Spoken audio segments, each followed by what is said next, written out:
নমস্কার বন্ধুরা, জবজেনেক্স ইউটিউব চ্যানেলে আপনাদের প্রত্যেককে স্বাগত। ডিএ নিয়ে অত্যন্ত গুরুত্বপূর্ণ একটি আর্টিকেল একটি দৈনিক পত্রিকায় প্রকাশ করা হয়েছে, যেটা সরকারি কর্মীদের জন্য খুবই গুরুত্বপূর্ণ। প্রথম হেডলাইনে দেখতে পাচ্ছেন, বহুদিন পর পশ্চিমবঙ্গের মহার্ঘ ভাতা ঘোষণা হতে চলেছে। এই হেডলাইন নিয়েই কিন্তু এই আর্টিকেলটা প্রকাশ করা হয়েছে। বিস্তারিত কি বলা হয়েছে আমরা এই ভিডিওতে দেখে নেব। ভিডিও ডিটেলসে যাওয়ার আগে আপনাদের বলে রাখবো, যারা চ্যানেলে নতুন প্রথমবার ভিজিট করেছেন, ডিএ সংক্রান্তিত যে কোনো রকম আপডেট সবার আগে পাওয়ার জন্য আমাদের এই চ্যানেলটিকে সাবস্ক্রাইব করে অল বেল আইকনটি বাজিয়ে রাখবেন। ভিডিওটি লাইক করে অনেক অনেক শেয়ার করবেন, যাতে ভিডিওটি সকলের কাছে পৌঁছে যেতে পারে। তো চলুন দেখে নিই বিস্তারিত কী বলা হচ্ছে।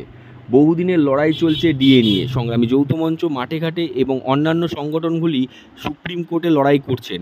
হাইকোর্টের পর সুপ্রিম কোর্ট পর্যন্ত গড়িয়েছে ডিএ মামলা, তবুও কেন্দ্রীয় হারে ডিএ পাওয়া যায়নি।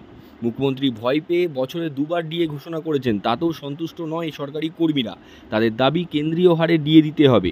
কিন্তু মুখ্যমন্ত্রী বারংবার জানিয়েছেন যে ডিএ দেওয়া যাবে না, অর্থাৎ এক্ষেত্রে ডিএ তিনি কিছুতেই ঘোষণা করবেন না। কিন্তু তারই মধ্যে মুখ্যমন্ত্রী কিছু ডিএ ঘোষণা করে চেষ্টা করেছেন রাজ্য সরকারি কর্মীদের মনকে জয় করার। তারই প্রচেষ্টা আরও একবার, অর্থাৎ মুখ্যমন্ত্রী পুনরায় ডিএ ঘোষণা করতে চলেছেন, তার ইঙ্গিত পাওয়া গেছিল বহুদিন আগেই। মুখ্যমন্ত্রী সরাসরি জানালেন ডিএ ঘোষণা হতে চলেছে, কিন্তু কতটা ডিএ ঘোষণা হবে তা তিনি জানাননি। সূত্র মারফত খবর, নবান্নে বৈঠকের পরেই অর্থমন্ত্রীর সঙ্গে ও অর্থ সচিবের সঙ্গে এই বৈঠকের পরেই সিদ্ধান্ত নেওয়া হয়েছে মুখ্যমন্ত্রীর তরফে। এক্ষেত্রে মনে করা হচ্ছে 4 থেকে 5% ডিএ ঘোষণা করতে পারেন মুখ্যমন্ত্রী। তা পুজোর আগেই তিনি ঘোষণা করবেন এবং সকলের বেসিক বেতনের সঙ্গে 3% বেতন বৃদ্ধি পাবে, অর্থাৎ টোটালে রাজ্য সরকারি কর্মীদের 7% লাভ। অর্থাৎ এক্ষেত্রে 4 থেকে 5% ডিএ এবং সঙ্গে 3% বেতন বৃদ্ধি পাবে। কিন্তু এতেও খুশি নন রাজ্য সরকারি কর্মীরা। তাদের দাবি, আন্দোলনের ভয়ে এবং রাজ্য সরকারি কর্মীদের ক্ষোভকে প্রশমন করতে মুখ্যমন্ত্রী এই রকম সিদ্ধান্ত নিচ্ছেন। এক্ষেত্রে তাদের দাবি কেন্দ্রীয় হারে ডিএ দিতে হবে। ওই সামান্য কিছু দানে তারা খুশি হবেন না।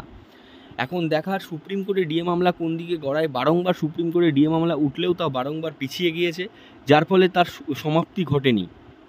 তো দেখতে পেলেন, খুব শীঘ্রই কিন্তু 4% ডিএ ঘোষণা হতে চলেছে, এমনটাই ইঙ্গিত পাওয়া যাচ্ছে।